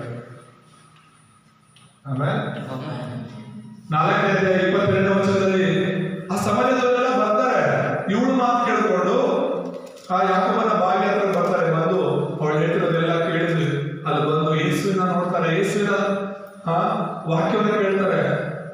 ಇನ್ನೂ 2 ದಿನ ಅಲ್ಲೇ ಕೇಳ್ತಾರೆ. 2 ದಿನ ಅಲ್ಲೇ ಇದ್ದು ಯೇಸು ಸ್ವಾಮಿ 2 ದಿನಗಳ ಕಾಲ ಸತತವಾಗಿ ಅವರಿಗೆ ಸುವಾರ್ತೆನ ಸಾರ್ತಾನೆ. ಸುವಾರ್ತೆ ಸಾರಾದ್ಮೇಲೆ ಆ ಸಮರ್ಯದವರಿಗೆ ಹೇಳೋ ಮಾತೆ 42ನೇ ವಚನ. ಅವ್ರು ಹೇಳೋದೇನು ಗೊತ್ತಾ? ಆತನ ವಾಕ್ಯವನ್ನು ಕೇಳಿ ನಂಬಿ ಆ ಹೆಂಗಸಿಗೆ, ನಾವು ಆತನನ್ನು ನಂಬಿರುವುದು ಇನ್ನು ನಿನ್ನ ಮಾತಿನ ಮೇಲೆ ಅಲ್ಲ, ನಾವು ಕಿವಿಯಾರೆ ಕೇಳಿ ಈತನು ಲೋಕ ರಕ್ಷಕ ಪಾಸ್ಟ್ ಹೇಳಿದ್ರೆ ನಾವು ನಂಬ್ತಾ ಇದ್ದೀವಿ, ಸಿಸ್ಟರ್ ಹೇಳಿದ್ರೆ ನಾವು ನಂಬ್ತಾ ಇದ್ದೀವಿ, ನಮ್ಮೂರಲ್ಲಿ ಯಾರು ನಮ್ಮ ಸುವಾರ್ಥ ಹೇಳಿದ್ರೆ ನಾವು ನಂಬಿದ್ವಿ, ಪಕ್ಕದ ಯಾರು ಇನ್ನೊಬ್ಬ ಪಾಸ್ಟ್ ಬಂದು ಹೇಳಿದ್ರೆ ನಾವು ನಂಬ್ತಾ ಇದ್ದೀವಿ ಅಂತ ಅಲ್ಲ. ಇಷ್ಟು ವರ್ಷಗಳಾದ್ರೂ ಕೂಡ ಈಗ ನಾನು ಕೇಳಿ ತಿಳ್ಕೊಂಡಿದ್ದೇನೆ. ಒಬ್ರು ಹೇಳಿದ್ರೆ ನಾನು ಯೇಸು ನಂಬ್ತಾ ಇಲ್ಲ, ಈಗ ನಾನೇ ಅರ್ಥ ಮಾಡ್ಕೊಂಡಿದ್ದೇನೆ ಯೇಸುವೇ ಕ್ರಿಸ್ತನು ಅಂತ. ಆ ಮಟ್ಟಕ್ಕೆ ಬರಬೇಕು. ಅವ್ರು ಹೇಳಿದ್ರೆ ಇವ್ರು ಹೇಳಿದ್ರೆ ನಾನು ಚರ್ಚ್ ಬಂದೆ ನಿಜ, ಅವ್ರು ಇವ್ರು ಹೇಳಿದ್ರೆ ನಾನು ಸಭೆಗೆ ಬಂದೆ, ಪ್ರಾರ್ಥನೆ ಬಂದೆ ನಿಜ. ಆದ್ರೆ ಈಗ ನನಗೆ ಅರ್ಥ ಆಗ್ತಿರೋದು ಯೇಸುವೇ ಕ್ರಿಸ್ತನು, ಯೇಸುವೇ ದೇವರು, ಯೇಸುವೇ ಲೋಕರಕ್ಷಕರು.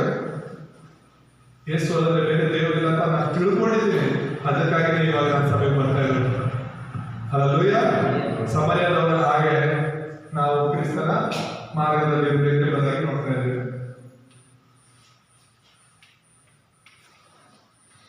ಮುಕ್ತಾಯಕ್ಕೆ ನಾವು ಬರುವಾಗ 3 ವಿಷಯಗಳನ್ನು ನಾವು ನೋಡಬಹುದು. ಮೊದಲನೇದಾಗಿ ಅಪೊಸ್ತಲರು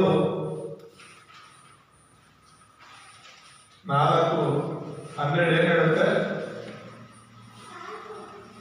ಆ ಹೆಸರಲ್ಲದೆ, ಯೇಸು ಎಂಬ ಹೆಸರಲ್ಲದೆ ರಕ್ಷಣೆಗೆ ಬೇರೆ ಹೆಸರು ಇಲ್ಲ. ಹಲ್ಲೆಲೂಯಾ. ನೀವೆಲ್ಲರೂ ಹೋಗಿ ಈ ಲೋಕದಲ್ಲಿ ಯೇಸುವನ್ನು ಬಿಟ್ಟು ನೀವು ಹೆಂಗಾದ್ರೂ ಜೀವನ ಮಾಡ್ಬೋದು. ಒಂದು ದಿನ ದೇವರು ಲೆಕ್ಕ ಕೇಳ್ತಾರೆ, ಅಲ್ಲಿವರೆಗೂ ನಿನ್ನಿಷ್ಟ. ನಿನ್ಗೆ ಯೇಸು ಬೇಕು ಅಂತ ಆದ್ರೂ ಯೇಸುಗಾಗಿ ಜೀವನ ಮಾಡು. ಇಲ್ಲ ಈ ಸಭೆಗೆ ಹೋಗಿ ಕುಡಿದೆ ತಿಂದೆ ಮಜಾ ಮಾಡಿದೆ ಯೇಸು ನಂಬ್ಕೊಂಡು ಯಾರು ಜೀವನ ಮಾಡಕ್ಕಾಗತ್ತೆ? ಲೋಕದಲ್ಲೆಲ್ಲ ತಿಳ್ಕೊಂಡು ಕುಡ್ಕೊಂಡು ಮಜಾ ಮಾಡ್ತಿದ್ರೆ ನಾವು ಮಾತ್ರ ಎಲ್ಲ ಆಸೆಗಳನ್ನ ಬಿಟ್ಟು ಯಾಕೆ ಯೇಸು ಯೇಸು ಅಂತ ಬದುಕಬೇಕು ಅಂತ ಹೇಳಿ ನಿನ್ನಿಷ್ಟದ ಪ್ರಕಾರ ನೀನ್ ಜೀವನ ಮಾಡ್ತೀಯಾ? ನಿನ್ನಿಷ್ಟ. ನಿನ್ನ ಯಾರು ಬಲವಂತವಾಗಿ ಬಂದು ಕೂರ್ಸಕ್ಕಾಗಲ್ಲ, ಬಲವಂತವಾಗಿ ಯೇಸು ನಂಬೋ ತರ ಮಾಡಕ್ಕಾಗಲ್ಲ. ನಿನ್ನಿಷ್ಟ, ನಿನ್ ಜೀವನ ನಿನ್ನಿಷ್ಟ. ಆದ್ರೆ ಒಂದನೇ ಬಿಟ್ಕೋಬೇಕು, ಯೇಸು ಲೆಕ್ಕ ಕೇಳ್ತಾರೆ. ಅವಾಗ ಏನ್ ಹೇಳ್ತೀವೋ ನೀನೇ ಬಿಟ್ಟಿದ್ರು. ನನಗೆ ಯಾರು ಹೇಳಿಲ್ಲ, ನನಗೆ ಈ ವಿಷಯನೇ ಗೊತ್ತಿಲ್ಲ ಅಂತ ಹೇಳಕ್ಕಾಗಲ್ಲ. ನಾನೇ ಮೈಕಿ ಕೊಟ್ಟು ಕಿರ್ಚಿ ಅಂತ ಹೇಳಿದ್ವಿ ಯೇಸುಗಾಗಿ ಬದುಕು ಅಂತ. ಹಲ್ಲೆಲೂಯಾ. ಇಲ್ಲೇ ಎಲ್ಲೋ ಹೋಗ್ಬೇಡಿ ಅಲ್ವಾ?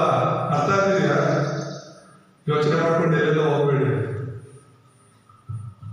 ಯೇಸು ಅಲ್ಲದೆ ರಕ್ಷಣೆಗೆ ಬೇರೆ ಹೆಸರು ಇಲ್ಲ, ಬೇರೆ ದಾರಿ ಇಲ್ಲ. ಅರ್ಥ ಆಯ್ತಲ್ಲ ಎಲ್ಲರೂ? ಅರ್ಥ ಆಗಿದ್ಯಾ? ಇದ್ರ ಮೇಲೆ ನಿಮ್ಗೆ ಇಷ್ಟ. ಎರಡನೇದಾಗಿ ನಾವು ನೋಡುವಾಗ ಯೋಹಾನ ಸುವಾರ್ತೆ 4:29 ನಾವು ನೋಡಿದ ಹಾಗೆ ಯೇಸುವೇ ಕ್ರಿಸ್ತನೆಂಬುದಾಗಿ ನಾವು ಅರ್ಥ ಮಾಡ್ಕೋಬೇಕು ಅಂತ. ಹಲ್ಲೆಲೂಯಾ. ಯೇಸುವೇ ಕ್ರಿಸ್ತನು ಅಂತ ನಾವು ಅರ್ಥ ಮಾಡ್ಕೋಬೇಕು. ಆ ಹಂತಕ್ಕೆ ನಾವು ಬರಬೇಕು. ಜನರ ಹತ್ರ ಹೋಗಿ ಈ ಸಭೆಯವರು ಇವರೇ ಯೇಸು ಕ್ರಿಸ್ತನು, ಇವರೇ ಕ್ರಿಸ್ತನು ಅಂತ ನನಗೆ ಅನಿಸ್ತಿದೆ, ನೀವು ಬಂದು ನೋಡಿ ಅಂತ ಹೇಳಿದ ಹಾಗೆ ಸಮರ್ಯದವಳ ಹಾಗೆ ನಾವು ಕೂಡ ನಮ್ಮ ಊರಿಗೆ ಹೋಗಿ ಸುವಾರ್ತೆ ಸಾರಬೇಕು. ಇವಳು ಮಾತ್ರ ರಕ್ಷಣೆ ಹೊಂದಿಲ್ಲ. ಊರಿಗೆ ಹೋಗಿ ಅವ್ರ ಜನರ ಜೊತೆಗೆ, ಆ ಊರಿನವ್ರ ಜೊತೆಗೆ ಯೇಸು ಕ್ರಿಸ್ತನ ಬಗ್ಗೆ ಸಾರ್ತು ಸುವಾರ್ತೆ. ಅವರೆಲ್ಲರೂ ಬಂದರು, ಯೇಸುವನ್ನ ನೋಡಿ ಆ ಸುವಾರ್ತೆನ ಕೇಳಿ ಅವ್ರ ರಕ್ಷಣೆ ಹೊಂದಿದ್ರು. ನಮ್ಗೆ ಗೊತ್ತಿರುತ್ತೆ ಯೇಸುವೇ ಸತ್ಯದೇವರು ಅಂತ, ಆದ್ರೆ ನಾವು ಯಾರಿಗೂ ಬಾಯಿ ಕೇಳಲ್ಲ. ಅವ್ರ ಬಗ್ಗೆ ಇವ್ರ ಬಗ್ಗೆ ಗಂಟೆ ಹೇಳಾದ್ರೆ ಹೇಳ್ತಾ ಕೂತ್ಕೋತೀವಿ. ಯೇಸು ಬಗ್ಗೆ ಮಾತ್ರ ಹೇಳೋದ್ರೆ ನಮಗೆ ಬಾಯಿ ಬರಲ್ಲ. ನಾವು ಹೇಳ್ಬೇಕಾಗಿರೋದು ಯೇಸು ಸ್ವಾಮಿ ಬಗ್ಗೆ. ಹಲ್ಲೆಲೂಯಾ. ನಿನ್ನ ರಕ್ಷಿಸಿದಂತ ದೇವರ ಬಗ್ಗೆ ಮಾತಾಡಬೇಕು. ಕೊನೆಯದಾಗಿ ನಾವು ನೋಡುವಾಗ ಲೋಕ ಸುವಾರ್ತೆಗಳನ್ನ ನಾವು ಮಾಡಬೇಕು ಅಂತ ಹೇಳ್ಬಿಟ್ಟು ಮತ್ತಾಯ 28:19 ನೀವು ಲೋಕಕ್ಕೆಲ್ಲ ಹೋಗಿ ಶಿಷ್ಯರನ್ನಾಗಿ ಮಾಡಿ ಎಂಬುದಾಗಿ. ಆಮೇಲೆ ಎಂತ ಶಿಷ್ಯರು ಅಂದ್ರೆ ಸಮರ್ಯ ಸ್ತ್ರೀತರ ಶಿಷ್ಯರನ್ನು ಮತ್ತೆ ಮಾಡಿ. ಸಮರ್ಯ ಸ್ತ್ರೀ ಅವಳು ಯೇಸುವನ್ನ ಕಂಡುಕೊಂಡ ತಕ್ಷಣ ಸುಮ್ಮನೆ ಇಲ್ಲೇ ಇಲ್ಲ, ಕೊಡವನ್ನು ಕೂಡ ಬಿಟ್ಬಿಡ್ತಂತೆ. ಅವಳು ಹೋಗಿದೆ ನೀರ್ತರಕ್ಕೆ. ಆ ಸಂತೋಷ, ಆ ಒಂದು ನೆಮ್ಮದಿ, ಆ ಖುಷಿಗೆ ಕೊಡವನ್ನು ಕೂಡ ಅಲ್ಲಿ ಬಿಸಾಕಿ ಓಡೋಗಿ ಗ್ರಾಮದಲ್ಲಿರುವರೆಲ್ಲರೂ ಕೂಡ ಯೇಸು ಕ್ರಿಸ್ತನ ಬಗ್ಗೆ ಹೇಳ್ತಾ ಇದ್ದಾರೆ, ಸುವಾರ್ತೆ ಸಾರ್ತಾ ಇದೆ. ಅವರೆಲ್ಲರೂ ಬಂದು ಯೇಸು ಸ್ವಾಮಿ ಹತ್ರ 2 ದಿನ ಅಲ್ಲೇ ಇದ್ದು ಸುವಾರ್ತೆ ಕೇಳಿ ಅವ್ರ ರಕ್ಷಣೆ ಹೊಂದಿ ಈ ಯೇಸುವೇ ಲೋಕ ರಕ್ಷಕರು ಅಂತ ಅವರೇ ಅರಿಕೆ ಮಾಡ್ತಾ ಇದ್ದಾರೆ. ಹಲ್ಲೆಲೂಯಾ. ಆ ಮಟ್ಟಕ್ಕೆ ನಾವು ಒಳ್ಳೆಯವರ ಕೆಟ್ಟವರ ಅಂತ ನೋಡೋದಲ್ಲ, ಅವ್ರ ರಕ್ಷಣೆ ಹೊಂದಿದಾರ ಇಲ್ವಾ, ಕ್ರಿಸ್ತನಿಗಾಗಿ ಬದುಕ್ತಾರ ಇಲ್ವಾ ಅಂತ ನಾವು ತೀರ್ಮಾನ ಮಾಡಬಾರ್ದು. ಈಗ ಸಮರಸ್ತಿ ಅಂದ್ರೆ ಅಲ್ಲಿ ಯಾರಾದ್ರೂ ಬೇರೆ ಜಾತಿಯವರು ಒಳ್ಳೆ ಸ್ಥಾನಮಾನ, ಒಳ್ಳೆ ಕಾರ್ಯ ಮಾಡೋರು, ಒಳ್ಳೆ ಜೀವನ ಮಾಡೋರು ಇದ್ದಿದ್ರು ಅವ್ರು ಸ್ವಾರ್ಥ ಸಾರ್ಥಕರು ಇಲ್ಲೋ ಗೊತ್ತಿಲ್ಲ. ಸಮರಸ್ತಿ ಬದಲಾಗಿ ಅದೇ ಪಟ್ಟಣವನ್ನೇ ಬದಲಾವಣೆ ಮಾಡಿ ನಾವು ಬದಲಾಗಬೇಕು. ನಮ್ಮ ಮೂಲಕ ನಮ್ಮನ್ನು ಬದಲಾಯಿಸಬೇಕು. ಈ ವಾಕ್ಯದಿಂದ ದೇವರು ಪ್ರೀತಿಸುವಂತ ನಮ್ಮ ತಂದೆಯಾದ ದೇವರೇ, ಈ ಒಂದು ಸಮಯದಲ್ಲಿ ನಿಮ್ಮ ಸನ್ನಿಧಿಯಲ್ಲಿ ನಾವು ಬರ್ತಾ ಇದ್ದೇವೆ ಅಪ್ಪ. ಯೇಸುವೇ ಲೋಕ ರಕ್ಷಕನೆಂಬುದಾಗಿ ನಾವು ನಂಬುವಂತೆ ದೇವರೇ, ಹೌದು ಸ್ವಾಮಿ, ಯೇಸುವೇ ಲೋಕ ರಕ್ಷಕನೆಂಬುದಾಗಿ ನಮ್ಮ ದೇವರೇ ಸ್ವತಃ ದೇಶಕ್ಕೆಲ್ಲ ಪ್ರಪಂಚಕ್ಕೆಲ್ಲ ಸಾರಿ ಹೇಳಲಿಕ್ಕಾಗುವಂತೆ ಸಹಾಯ ಮಾಡಿ. ಸಾಮಾನ್ಯ ಸ್ತ್ರೀಯರು ಸಾಮಾನ್ಯದವರು ಹೇಗೆ ನಿಮ್ಮನ್ನೇ ಕ್ರಿಸ್ತನಾಗಿ ಲೋಕ ರಕ್ಷಕರಾಗಿ ನಂಬಿ ಅಪ್ಪ ರಕ್ಷಣೆ ಹೊಂದಿದ್ರು, ಅದೇ ಪ್ರಕಾರ ನಾವು ನಮ್ಮ ಸಭೆಯವರು ಯೂಟ್ಯೂಬ್ ಮೂಲಕ ನೋಡ್ತಾ ಇರೋ ಎಲ್ಲ ನಿಮ್ಮ ಮಕ್ಕಳು ರಕ್ಷಣೆ ಹೊಂದಿದ್ದು ಮಾತ್ರವಲ್ಲದೆ ಅನೇಕರಿಗೆ ನಾವು ಸುವರ್ಣ ಸಾರುವಂತೆ ಯೇಸುವಿನ ನಾಮವನ್ನು ರಕ್ಷಿಸಲಿಕ್ಕಾಗುವಂತೆ ಸಹಾಯ ಮಾಡಿ, ಅವನ ಶಿಷ್ಯರಾಗಿ ಮಾರ್ಪಡಿಸಲಿಕ್ಕಾಗುವಂತೆ ಸಹಾಯ ಹಾಗೆ ಮಾಡಿದ್ದಕ್ಕಾಗಿ ಸ್ತೋತ್ರ. ಕ್ರಿಸ್ತನ ಯೇಸುವಿನ ಪ್ರಾರ್ಥಿಸ್ತೇನೆ.